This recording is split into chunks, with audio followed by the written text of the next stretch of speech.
Hey everyone, welcome back to my channel, Single Mother by Choice. My name is Jackie. As you can tell behind me, today it's a bit cold, wet, and gloomy. But there's nothing more that I enjoy than a hot cup of tea and some delicious cookies on a day like today. Since going gluten-free and since I'm also trying to go back to a plant-based diet, I found it somewhat challenging to find really great cookies on the market at a reasonable price. So today I'll share with you two great recipes that you can make right in your own kitchen to satisfy your sweet tooth this fall and this winter.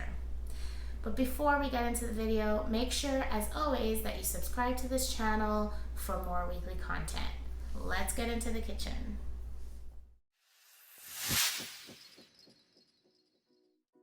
All right, so let's begin our cookie recipe with half a cup of almond flour, half a cup of all-purpose gluten-free flour, about 3/4 of a cup of coconut sugar, and this is some unsweetened applesauce to add some moisture to the cookie.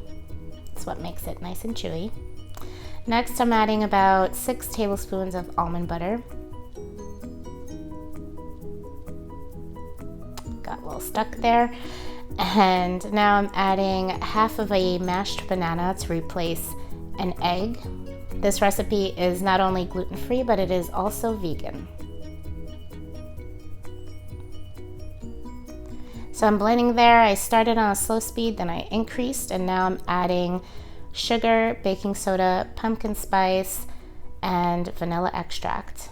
I continue to blend, and now I'm adding my candied ginger, and then finally my chopped walnuts.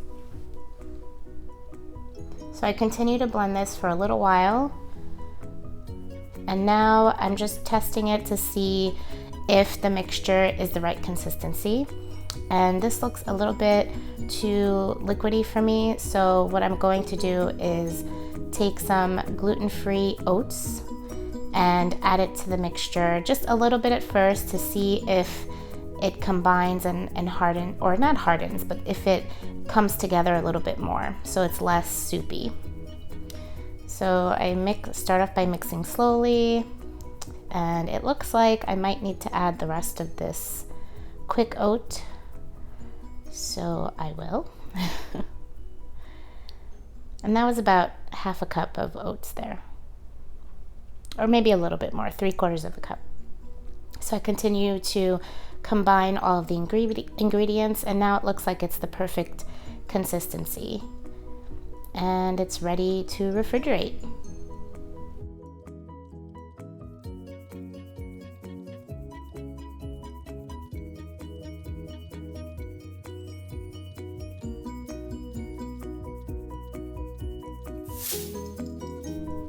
All right, so now what I'm doing here is just transferring my cookie dough into a glass bowl because I will need my mixing bowl for the next cookie recipe.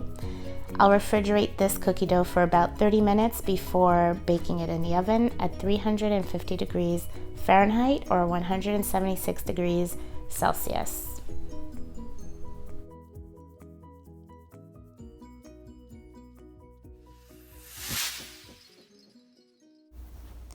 All right, so here we go with our second cookie dough recipe. And this time I'm going to again begin with some almond flour. That's about 1/4 cup of coconut flour, some applesauce there. Every time I say applesauce, I think crisscross applesauce. Anyway, 6 tablespoons of almond butter, half of a mashed banana, walnuts, cranberries, baking soda and sea salt, cinnamon, and finally our vanilla extract. Now I'm going to blend everything together until it's well combined. And if you're interested in this recipe or our previous cookie dough recipe, make sure to check out the link down below to my blog.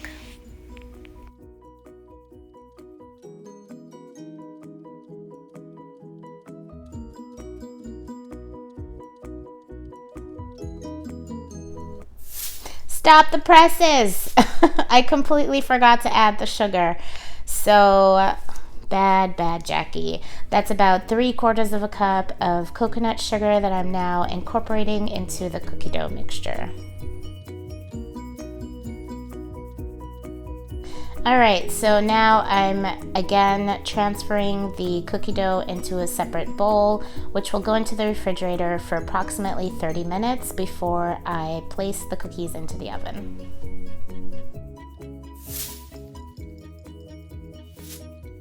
And now it's time to finally bake our cookies. I'm taking a spoon there and just scooping out approximately a dozen or so cookies onto this Silpat baking mat.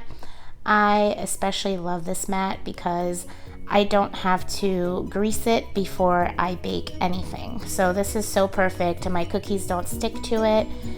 You can wash it and reuse it. This really helps in saving in the cost of buying aluminum foil, and it's just better for the planet in general because it's something that can be reused, and you don't have to, create more waste in the world. So if you're interested in this baking mat, make sure to check the link to my Amazon page down below.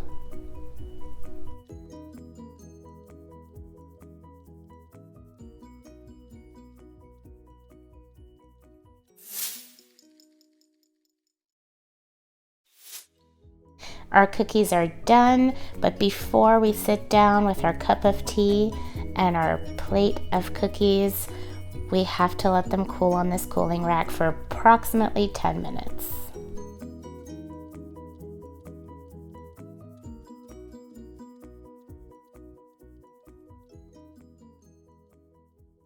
Thanks for watching today. If you like this channel, make sure to subscribe, like, and share with your friends and family.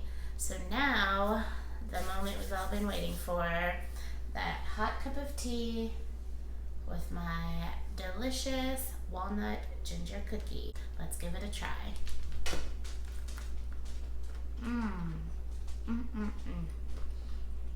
This is crunchy on the outside and chewy on the inside.